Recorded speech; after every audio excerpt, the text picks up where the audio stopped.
ஐவரும் சேர்ந்து வனவாசம் போறாங்க. போகின்ற பொழுது இந்த ஐவர்ல கடைசியான ஆளு சகாதேவன். சாஸ்திரங்களை கற்றவன் அங்க வாருங்க. அவனுக்கு தண்ணீர் தாகம் அடிக்கிறது. அண்ணா தர்மா மிகவும் தாகம் அடிக்கிறது, ஏதாவது தடாகம் இருந்தால் சொல்லுங்கள், அங்கு சென்று நீரை அருந்து விட்டு வருகிறேன்னு போறாரு. தடாகத்தில் தண்ணீரை அள்ளி பருந்த போறாரு. பருந்துகின்ற பொழுது ஒரு அசரரி, ஐயா இந்த தண்ணியை அருந்த வேண்டாம்னு. ஆனா அதையும் மீறி குடிச்சு போடுறாரு சகாதேவன். அப்பதான் குடித்த உடனே மயக்கம் உண்டு கீழே விழுந்துடுறாரு. மீண்டும் அங்கதாங்க பீமன் வர்றாரு. அவர் வர்றாரு, தண்ணி அள்ளி குடிக்கிறாரு, கீழே மயங்கி விழுந்துடுறாரு. நகுல வர்றாரு, தண்ணி அள்ளி குடிக்கிறாரு, அசரரி சொல்லுது, கீழே விழுந்துடுறாரு. இப்படி 4 பேர் வர்றாங்க. 4 பேரும் அந்த பேச்சை கேட்காமல் கீழே மயங்கி விழுந்து விட்டார்கள் நீரை அருந்தி. கடைசியா தர்மம் வராரு. அவதான் அந்த ரட்சகன் வார்த்தை கேட்டதாம். என்ன கேட்டது? ஐயா, நான் உன்னுடைய சகோதரர்கள் வந்தார்கள், அவர்களை தண்ணியை குடிக்காதீங்கன்னு சொன்னேன். ஆனால் நான் சொன்னதை மீறி அள்ளி அறிந்து விட்டார்கள் அப்படின்னு சொன்ன உடனே அப்பத்தான் அந்த அசரரி சொன்னதாம், ஐயா உன்னுடைய தம்பிகள் வேண்டுமென்றால் நான் கேட்கக்கூடிய கேள்விகளுக்கு பதிலை சொல்லு. ஆனா ஒருத்தனத்தை நீ எழுப்பணும், எல்லாத்தையும் எழுப்ப முடியாது என்று கேட்ட கேள்விகளுக்கு எல்லாமே பதிலை தர்மன் சொன்ன பிறகுதான் தர்மத்தோடு நடந்த ஒரு காரணத்தால் அவனுக்கு பேரு யட்சகனாக இருந்து பிறகு தர்மத்தோடு நடந்ததால் தர்மர்னு பேருங்க. இப்ப பாருங்களே, யுதிஷ்டிரன் அவருடைய பேரு, குழப்பத்திற்கு மன்னிக்கவும். பாருங்க, இந்த யுதிஷ்டிரனுக்கு வரம் கொடுத்தார். எமனே வந்து சொன்னாராம், ஐயா தர்மத்தோடு நீ நடந்து, அதனால நீ தர்மனாக இனிமேல் விளங்குவாய் அப்படின்னு ஒரு சாபத்தை கொடுத்து விட்டு வரத்தை கொடுத்து விட்டு சென்றார். அப்ப பாருங்க, இந்த தாகத்திற்கு ஏற்றவாறு தண்ணீர் இல்லாமல் தண்ணீரை அருந்தி மகாபாரதத்தில் மயக்கம் போட்டு விழுந்தார்களா இல்லையா? இதையும் சொல்லலாம் அல்லவா? சொல்லலாம். ஆனா எனக்கு ஒரு சின்ன சந்தேகம் அப்படின்னா, இந்த தர்மன்னு பட்டம் எப்ப வந்தது? நீங்க சொன்ன மாதிரி கேள்விகளுக்கு பதில் சொன்ன பிறகு தர்மத்தை நிலைநாட்டியதுனால உனக்கு தர்மா என்ற அந்த பெயர் வந்ததுன்னு அந்த பெயரை கொடுத்தாங்க. இது எப்படி? பாஞ்சாலியை வைத்து சூதாடுவதற்கு முன்னதாகவா இல்ல பின்னதாகவா? பின்பதாகத்தான், முன்னாடி எல்லாம் கிடையாதுங்க. எப்படி? பின்புதான் பாஞ்சாலியை வைத்து சூதாட்டம் செய்தார்கள். ஆனா அதற்கு பிறகுதான் இந்த கதையே நடந்தது இல்லையா? ஆமாங்க. அப்புறம் எப்படி தர்மன்னு அவருக்கு பட்டம் கொடுக்கலாம்? ஏன் இல்ல எப்படி கொடுக்கலாம்னு கேக்குறீங்க? எப்படி கொடுக்க கூடாதுங்க? ஒரு தன் திருமணம் செய்து வந்து தன் மனைவியை வைத்து சூதாடுவது தவறா தவறு இல்லையா? தவறுதாங்க.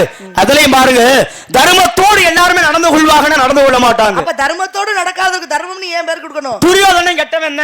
சரி, ஆனா அவன் ஒரு இடத்துல நல்லது செஞ்சானா இல்லையா? துரியோதனன் கெட்டவன் என்பது அவனோட பிறப்பிலானே வந்தது கூடியது. எங்க பீஷ்மர் 5 அம்பா கொடுக்கிறாரு. அந்த 5 அம்புக்கு என்ன தன்மை? இந்த மகாபாரதம் போரைய அப்படியே நிப்பாட்டி போடலாம். ஆனா அதை வாங்கி துரியோதனன் போயிட்டாரு. அப்ப பாருங்க, அர்ஜுனனுக்கு ஒரு வரம் கொடுத்திருப்பாரு, ஐயா நீ ஏதாவது ஒரு நேரத்தில் என்னிடம் ஏதாவது ஒரு உதவி வந்து கேட்டால் நான் தருவேன். துரியோதனன் சொல்லுவார். ஏன்? துரியோதனன் ஒரு இடத்தில் மாற்றிக்கொள்வான், அர்ஜுனன் போய் காப்பாற்றி விடுவார். கிருஷ்ண பரமாத்மாவுக்கு நினைவு வருகிறது, ஆகா 5 சாஸ்திரம் வச்சிருக்கிறான் கையில, அதுக்கு பேர் என்னங்க? நானேற்றுவதுக்கு பேரு. 5 அம்புகளை வச்சிருக்கேன், இந்த 5 அம்பை வச்சு மகாபாரத போரைய நிப்பாட்டி படலாம். போய் கேள்ற அர்ஜுனான்னு கிருஷ்ண பரமாத்மா சொல்றாரு துரியோதனன் கிட்ட. துரியோதனன் கெட்டவில்லையா? அவனை எப்படா பாண்டவர்கள் அடிக்கலாம்னு காத்துக்கிட்டு இருக்கேன். ஆனால் அங்கே போய் கேட்கிறேன் அர்ஜுனன். துரியோதனன் கொஞ்சம் கூட யோசிக்கல, கெட்டவனா இருந்தாலும் சரி நம்மளுக்கு ஒரு நேரத்தில் உதவி செய்தானே என்று அந்த 5ஐயும் எடுத்து கொடுத்தாராம் துரியோதனன். ஏதாவது ஒரு இடத்தில் மனிதர்கள் தவறு செய்வது இயல்புதானே. 5 வரலையும் எல்லாமே ஒரே மாதிரியா இருக்கு. யோசிக்கணும்.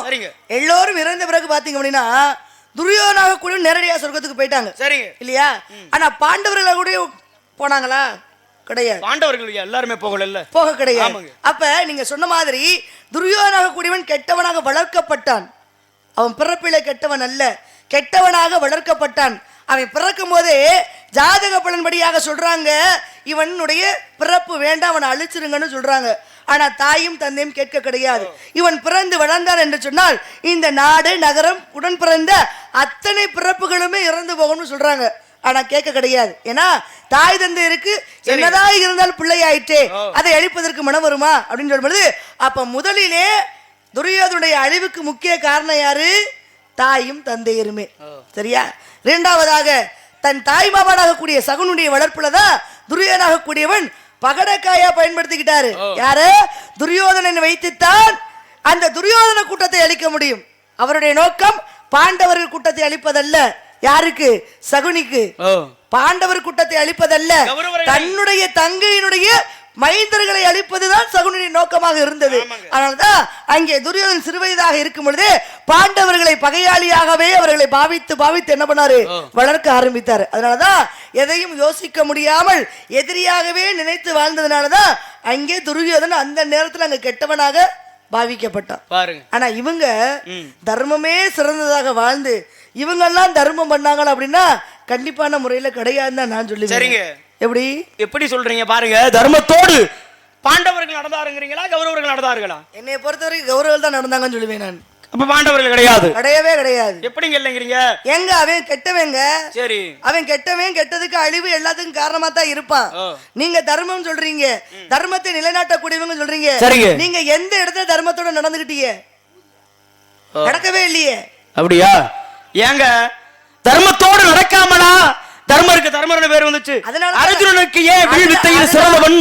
அதனாலதான் நான் கேட்டேன், இது திரௌபதியை வைத்து பகையாடுவது, அதாவது பகடைக்காயை விளையாடுவதற்கு முன்பதாகவா இல்ல பின்பதாகவா இந்த பட்டம் கிடைத்ததுன்னு. ஏன்னா நீ கேட்பது சரிதான். ஏன்னா எப்படியும் பட்டம் கிடைத்தது முன்பதாக தான் இருக்கும். ஒரு பெண்ணு தன்னை நம்பி திருமணம் செய்து வந்திருக்கிறா, அது ஒருவனுக்கு மட்டுமல்லாது ஐவருக்கு மனைவியாக வாழக்கூடியவள். யாரிடம் கேட்காது ஆசை, யாருக்கு? தர்மனாக கூடியவனுக்கு. ஒரு சடம் கூட யோசிக்காமல் துரியோதனன் சொல்றான், இதான் கடைசி விளையாட்டு, எல்லாத்தையும் கொடுத்தாச்சு, அப்படி எல்லாவற்றையும் இழந்தாச்சு.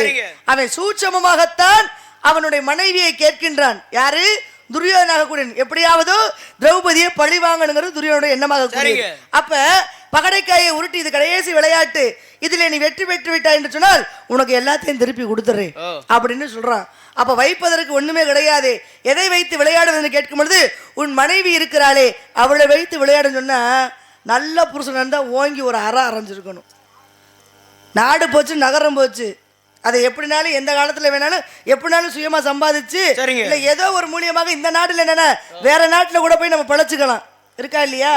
சொந்த ஊர்ல இல்லாதவங்க வெளியூர்ல போய் பிழைக்கிறது இல்லையா?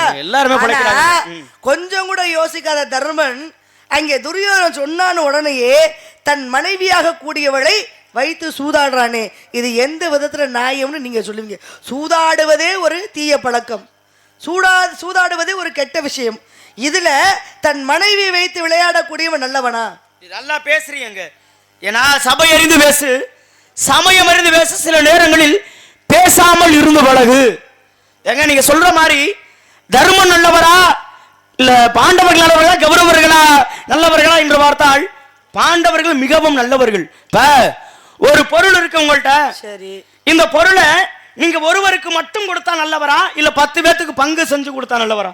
10 பேருக்கு பங்கிட்டு கொடுப்பதா நல்ல பழக்கம். பீஷ்மர் என்ன பண்றாரு, தர்மரையும் துரியோதனனையும் கூப்பிடுறாரு.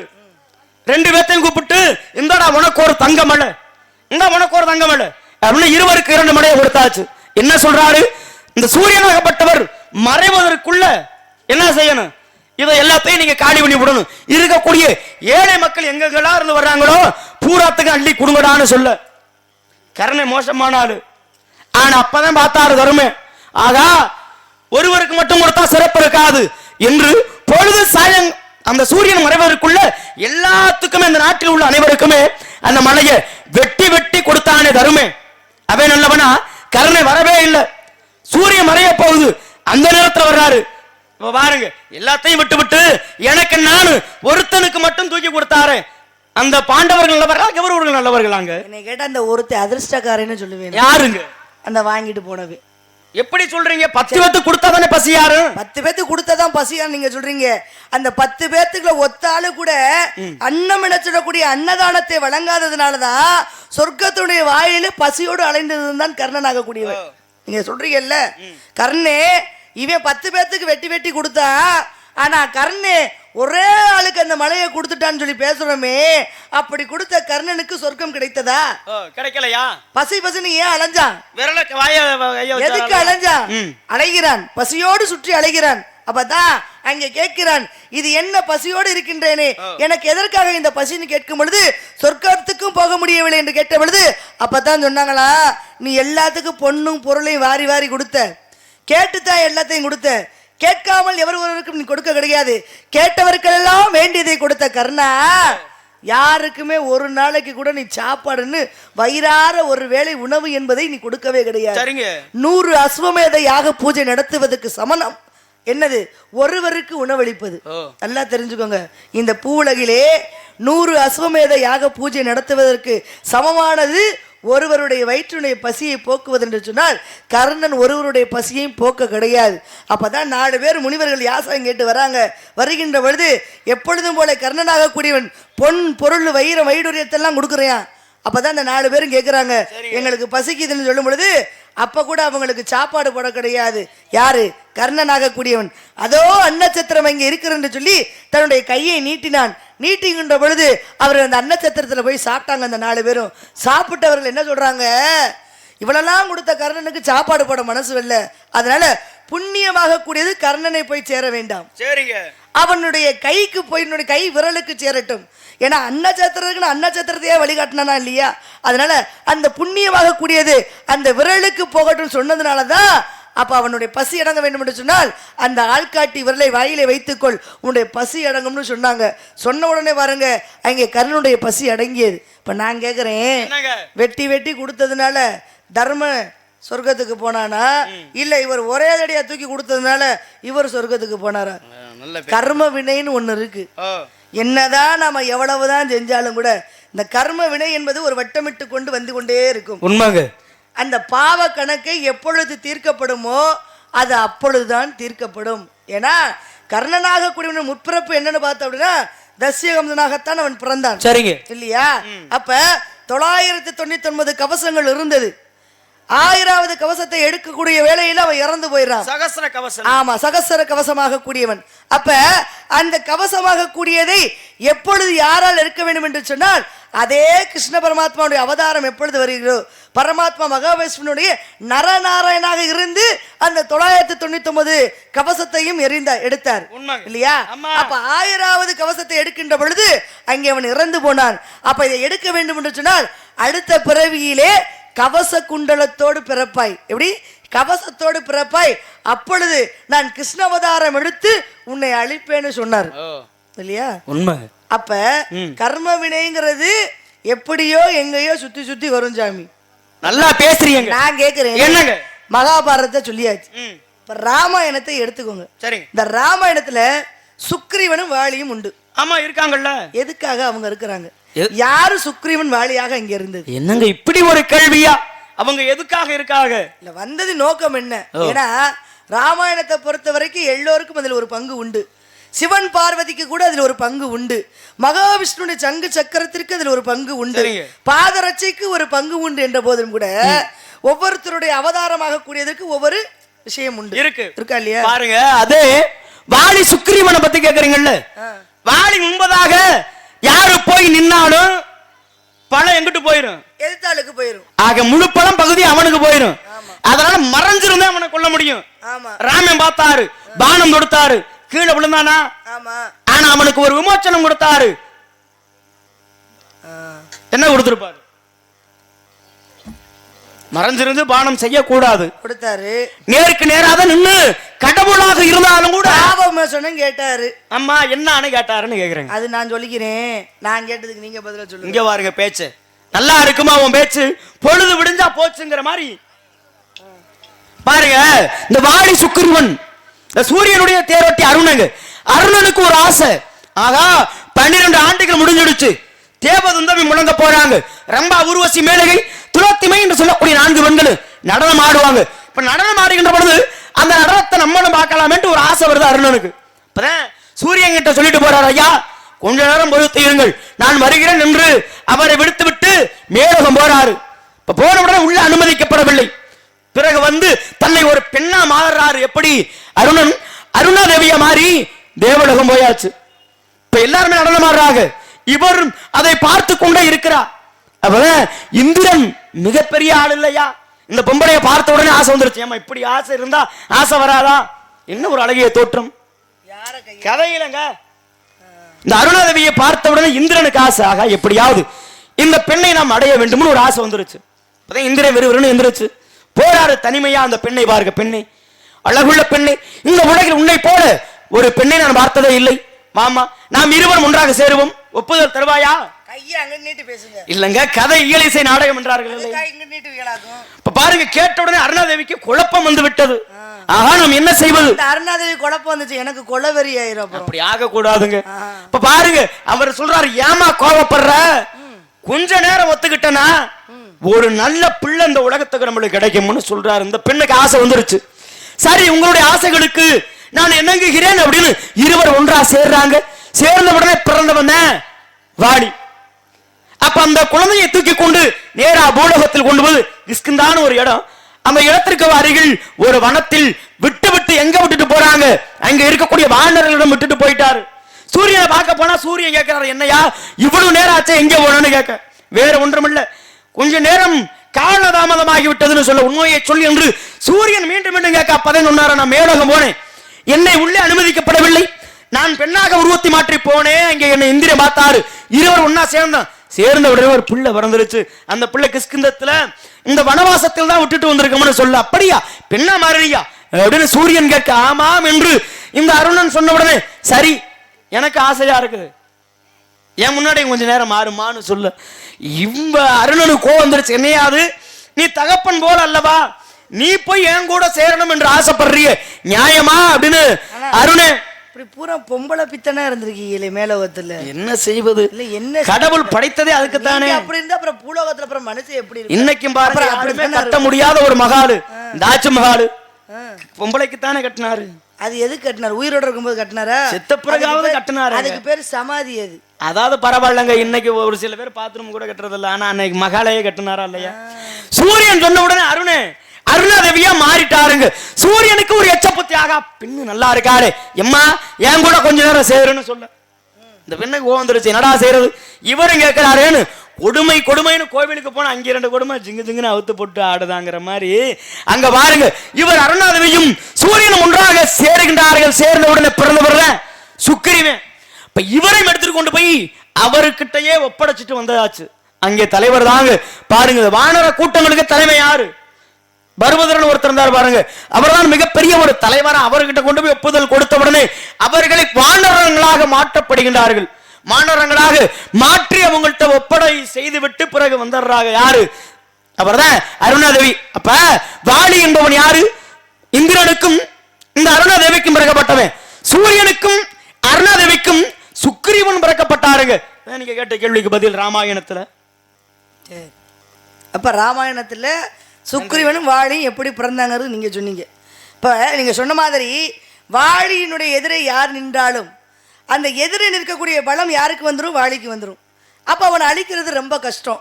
ராமராக இருந்தார் கூட, ராமரே போய் எதிரே நின்றாலும் கூட ராமருடைய பலம் அனைத்து யாருக்கு போயிடும்? வாலிக்கு போயிடும். அப்போ வாலியை அழிக்க முடியாது. அதனால தான் 7 மரங்களிலே துளையிட்டு அம்பை துளையிட்டு அங்கே மறைந்திருந்து யாரை கொன்னார் அப்படின்னா வாலியை கொன்னார். வாலி நெஞ்சிலே அம்பு வாய்ந்து விழுகிறார் கீழே. அப்பதான் போய் யார்? ராமராக கூடியவருக்கு என்னதான் இருந்தாலும் ஒரு எதிரியாக இருந்தால் நேருக்கு நேராக நின்று சண்டை போடுறதா ஒரு வீரனுக்கு அழகு. அதுதான் ஒரு போரினுடைய ஒரு யுக்தியாக கூடிய நீதி. அது போருக்கும் நீதி இருக்கா இல்லையா? நிராயுதபாணியாக இருக்கக்கூடியவர்கிட்ட சண்டை போடக்கூடாது. அதே மாதிரி மறைந்திருந்து யாரையும் பானம் தொடுக்க கூடாது. அப்படி இருக்கின்ற பொழுது ராமர் தான் செய்த தவறுக்காக வாலிடத்துல போய் கேட்கிறாரு, வேணும்னா மீண்டும் இந்த அம்பை நான் கையில எடுக்கிறேன், உன்னுடைய உயிர் வரட்டும்னு கேட்கிறாரு. அப்பதான் வாலி சொல்றாரு, அம்பை போட்டது போட்டுட்ட, சரிங்க, நான் ஒண்ணு சாதாரண ஆளு கையால சாகல, எனக்கு நிகரான ஒரு வீரன் கையில தான் நான் சாகுறேன். அதனால எனக்கு இந்த சாவின் மீது எந்த விதமான வருத்தமும் கிடையாது, எனக்கு உயிர் பிச்சை போடாதன்னு சொல்லி யாரு? ராமர் கிட்ட வாலி சொல்ல.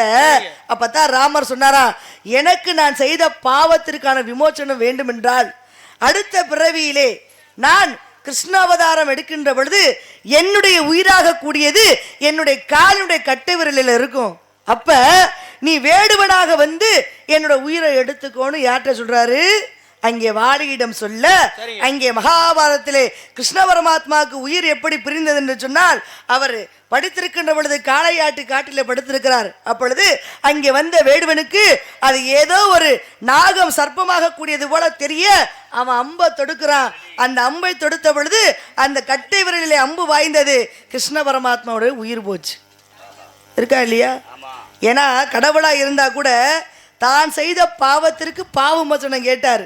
அருமையான உன்னை தெரியாம புறமுதுகு காட்டி ஓடுவன் போல உன்னை நான் மறந்துருந்து கொண்டுட்டேன். அதனால இதுக்கு பாவ மோசனம் எனக்கு வேணும்னா அடுத்த பிறையில உன் கையால எனக்கு சாவு வரணும். யாரு புரியல? அப்ப ராமர் தான் அதை சொல்றாரு. மறைந்திருந்து யாராக இருந்தாலும் ஒருவரை வானரமாக இருந்தால் முழுவதுமாக வானரமாக இல்லை இல்லையா? இல்ல, அருமையான பேசுங்க. ஏன்னா எல்லாருமே கேட்ட கேள்விகளுக்கு பதில சொல்ல முடியாது. சிலர் தெரியாதும்பாங்க, சிலர் சண்டைக்கு வருவாங்க. ஆனா நீங்க கேட்ட உடனே பதில சொல்லிட்டீங்களேங்க பாருங்க. ஆனா வாலி என்ன தெரியுமா, தன்னுடைய பிள்ளை அங்கதான் அழைச்சு கூப்பிட்டு சொல்றாரு, ஐயா ராமேனை கொண்டு போட்டாரு. ஆனால் அவருக்கு என்ன கஷ்டங்கள் வந்தாலும் கூட அந்த கஷ்டங்கள் பகுதியை நீ எடுத்துக்கப்பான்னு அங்கதனுக்கு வாலி சொல்லிவிட்டுத்தானே சென்றாரு. வாலி ரொம்பவும் நல்லவருங்க. அதனால நல்லா பேசுறீங்க, நல்லா பாடுறீங்க. வீணைக்கு வாணி, வில்லுக்கு விஜயன், சொல்லுக்கு அகத்தியன், பாட்டுக்கு நாரதன், அழகுக்கு எம்பெருமான் முருகன். அவரை தாங்க உங்களுக்கு மாப்பிள்ளையாக பார்த்து வந்திருக்கின்றேன். இவ்வளவு நல்லா தானே பேசுனீங்க. மணி 4:30 ஒவ்வொன்னா கேட்டீங்கல்ல. முருகன் வந்தாருன்னா அப்புறம் இல்ல முருகனை போய் எனக்கு புரிச்சுங்கிறீங்களா? இதெல்லாம் ஏத்துக்க முடியுமா? ஏங்க அவர் சாதாரணப்பட்டவர் கிடையாது, 6 முகம் கொண்டவர். 6 முகமா இருக்கட்டும், 60 முகமா இருக்கட்டும், ஒத்த முகமே திருமணமாகி ஒரு பெண் அங்க இருக்காளா இல்லையா? இருக்காங்க. அந்த இடத்துல போய் என்னைய சேர்க்கணும்னு நினைக்கிறீங்களா? இது நல்லதா? முதல்ல நீங்க சேர்க்கக்கூடிய இடத்துல கொண்டு போய் சேர்த்தாதானே. ஏன்னா செந்தாமரை சேத்துலதான் போய் சேரணும். சாக்கடையில சேர்ந்துச்சுன்னா செந்தாமரை வேணா வீணா போய். செந்தாமரை சேத்துல இருந்தா சேத்துலயே வச்சுக்கிறோமா? கிடையாது. அத கழுவி சுத்தம் பண்றோமா இல்லையா? கழுவி சுத்தம் பண்ணா தானே நல்லா இருக்கு. பண்ணா தானே அதை வச்சுக்க முடியும். சேத்துல இருந்தா வச்சுக்க முடியுமா? ஆமாங்க. அப்படிதான் பாருங்க. என்னங்க, நானும் சாதாரண மானிட பிறவி அதை இங்க வாழ்ந்து கொண்டிருக்கேன். என்ன போய் தெய்வத்தோட போய் சேர்க்கணும்னு நினைக்கிறீங்களே? இதெல்லாம் நடக்கக்கூடிய காரியமா? நடக்க வேண்டும். என் தலை தப்பிக்க வேண்டும். ஆண்டாள் கூட தான் ஆசைப்பட்டா. ஆசைப்பட்டதுனால அங்க திருமணம் முடித்தாளா? கிடையாதா? கிடையாது. சரிங்க. இல்லையே. ஏன் திருமணம் பண்ணா? ஆண்டாள் பெருமையை சொல்ல முடியுமா? அவருக்கு சூடிய மாலையை தினம் போட்டு போட்டு அவளாக அவளுடைய தன் கணவனாக அவ ஏத்துக்கிட்டா. ஆனா 2 பேருக்கு திருமணம் முடிஞ்சதுன்னா திருமணம் முடிய கிடையாது. பெருமாளுக்கு ஆண்டாள் துணை. மகாலட்சுமி சாதாரணப்பட்டவளா? பாருங்க, என்னதான் மாலையை எடுத்துக்கொண்டே போட்டுக்கிட்டே இருந்தாலும் அப்பயும் பாக்குறாரு. இந்த மாதிரி நானும் முருகனை வணங்க முடியுமே தவிர முருகனை என்னுடைய கணவனாக நினைக்க முடியுமா? ஏங்க நீங்க மனசு வச்சீங்கன்னா எல்லாமே செய்யலாங்க. என்ன நான் மனசு வச்சு எல்லாம் செய்யலாங்கிறீங்க? ஐயோ தப்பா நினைக்காதீங்க. மனசு வச்சீங்கன்னா சீக்கிரம் அவருக்கு உங்களுக்கு கல்யாணத்தை செய்யலாம். எனக்கு வேணாங்கிற அப்புறம் மனசு வச்சா நான் வேணுங்கிறேங்க. உங்களுக்கு வேணா நீங்க வேணா கல்யாணம் பண்ணிக்கிட்டு போங்க. நீங்க மனசு உங்களுக்கு தான் ஆம்பளைய மாறது பொம்பளைய மாறதுல சகஜமான வேலையாயிடுச்சு. வேணும்னா நீங்க வேணா பொம்பளையா மாறி வேணாங்க. ஏற்கனவே நாரதுங்கிற பெண்ணாக மாறி தாழ துவஜனிடம் நான் பட்ட கஷ்டம் போதாதா? உங்களிடமுமா முருகனிடமுமா? வேண்டாம். இருந்தாலும் ஏன் தலை தப்பிக்க வேண்டும் என்றால் நீங்க மனசு வச்சீங்கன்னா மாப்பிள்ளைய பேரை சொல்லிட்டீங்க. இல்ல மாப்பிள்ளை பேரை நீங்க சொல்லிட்டீங்க. இதுக்கு இனிமேல் நீங்க கீது என்ன பண்ண போறீங்க? அதனால சீக்கிரமா அவரை நீங்க போய் சேர வேண்டும். முருகனை கல்யாணம் பண்ணணுங்கிறக்காக நான் என்ன சொல்லி வருகிறேன் என்றால், அனுபவம் இந்த அவஸ்தையை நீ விடுத்து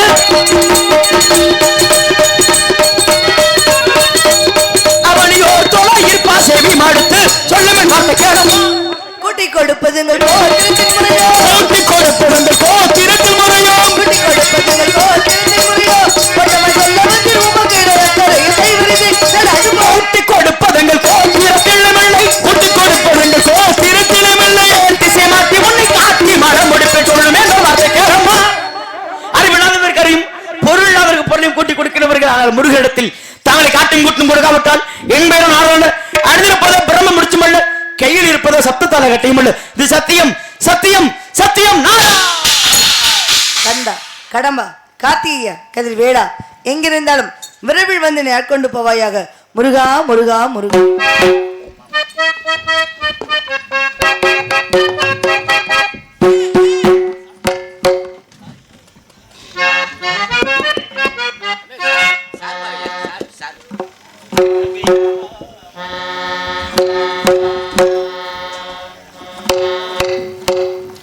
அவ்வளவுதான் லீடு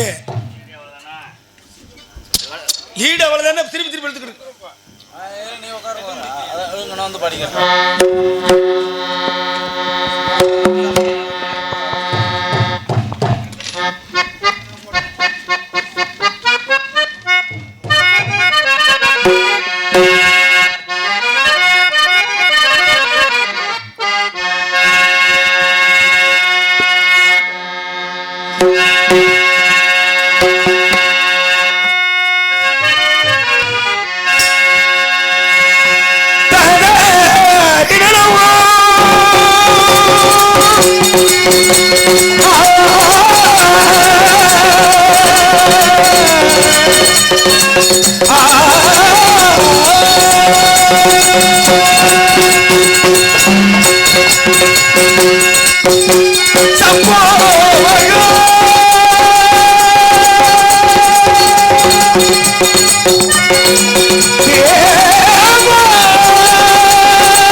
சிவாய நமக.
பொற்பாதங்கள் பணிந்து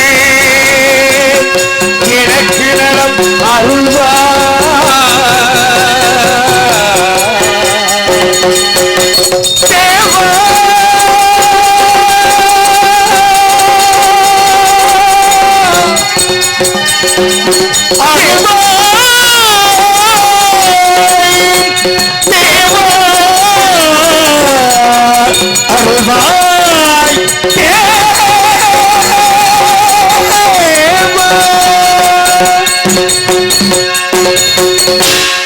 ஓம் சக்தியாய நமக, ஓம் சிவாய நமக. இன்றைய கலியுகத்தில் மாநிலர்களுக்குள் உயர்வு தாழ்வு பார்த்தல், பிரிவினை போராட்டங்கள், மதக் கொள்கை வகுப்புவாத கலவரங்கள் எங்கும் விரிந்து கிடக்கிறது. புதுமை அல்ல பழமையை என்பதற்கு எடுத்துக்காட்டாக அன்றே சூர அசுரர்